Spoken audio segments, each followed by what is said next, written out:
The day has finally come, the arrival of the Samsung Galaxy Note 7.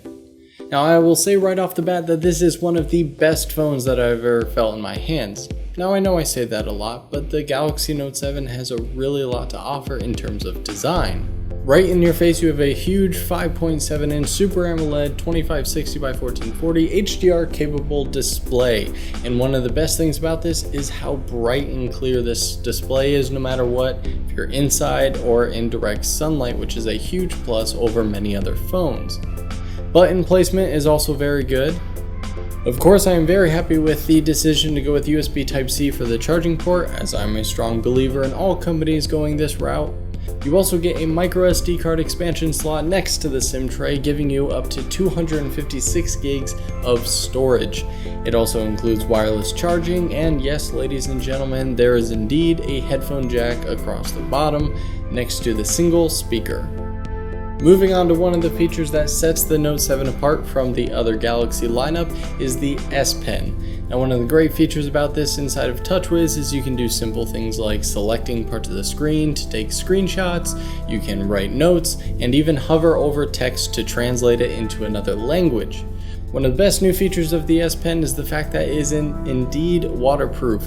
Just like the rest of the phone, it is now IP68 waterproof, giving you the ability to dip the entire Note 7 in 1.5 meters of water for up to 30 minutes. Now let's talk a little bit performance. Running the Geekbench 3 battery test against the Note 7, the OnePlus 3, and my iPhone 6s Plus, we can see that the iPhone and OnePlus come near identical at 4 hours and 52 minutes and 4 hours and 53 minutes, while the Note 7 destroys both of them at 8 hours and 32 minutes. This thing is a dream in terms of battery. Now, granted, that is due to the 3500 milliamp battery on it, compared to the iPhone having 2750 milliamp and 3000 on the OnePlus 3. Moving on to the Antutu benchmark, the Note 7 barely beat out the OnePlus 3 with a score of 143,223 compared to 141,495. In the Geekbench 3 processor test, the OnePlus 3 again barely loses to the Note 7.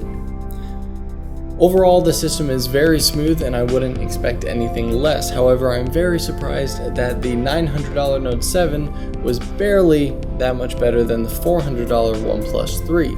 It's quite interesting. And that brings us to the camera. The Note 7 is carrying a 12 megapixel dual sensor rear camera with a 1.7 aperture and extra big pixels to give it a killer job for low light. Now, Samsung's processing adds a little too much denoising in my opinion, far more than the iPhone, but you still get good details in the shadows and highlights, making it a great overall low light phone.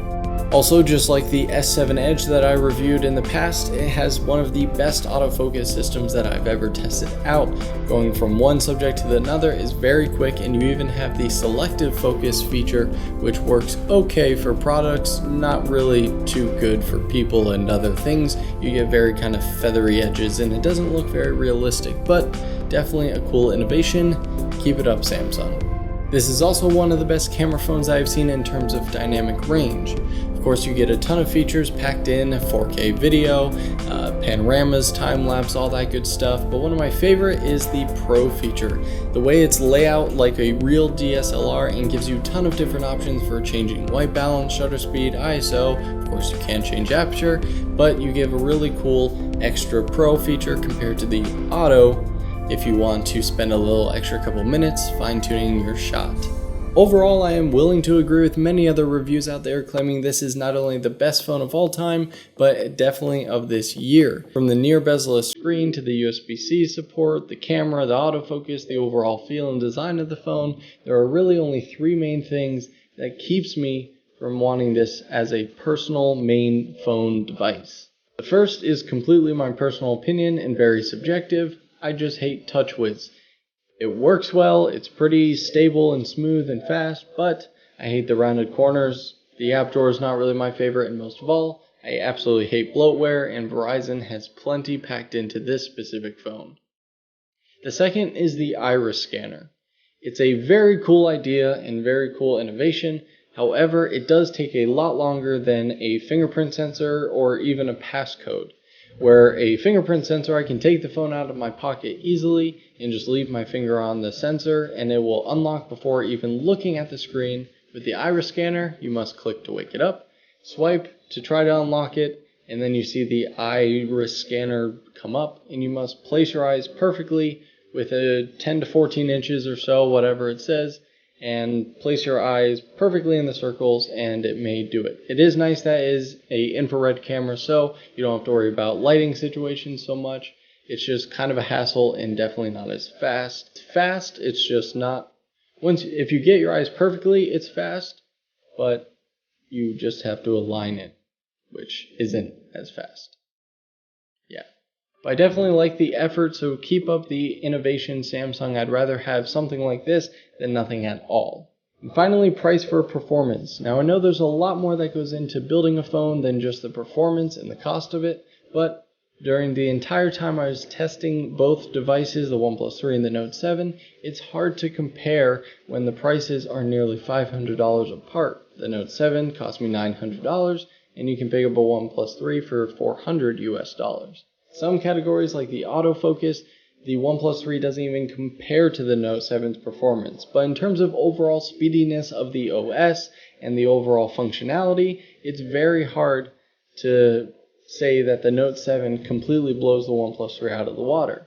So when deciding which phone you want to buy, if you're comparing these two, or really anything that's out today, you have to ask yourself, is it worth the extra $500?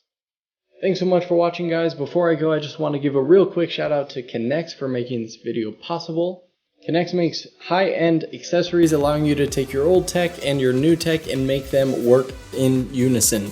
I've done reviews of 2 of their latest products on my channel, so definitely go check those out, as well as head over to Connex.com to see a lot more that they have to offer. So, hope you have a fantastic rest of your day.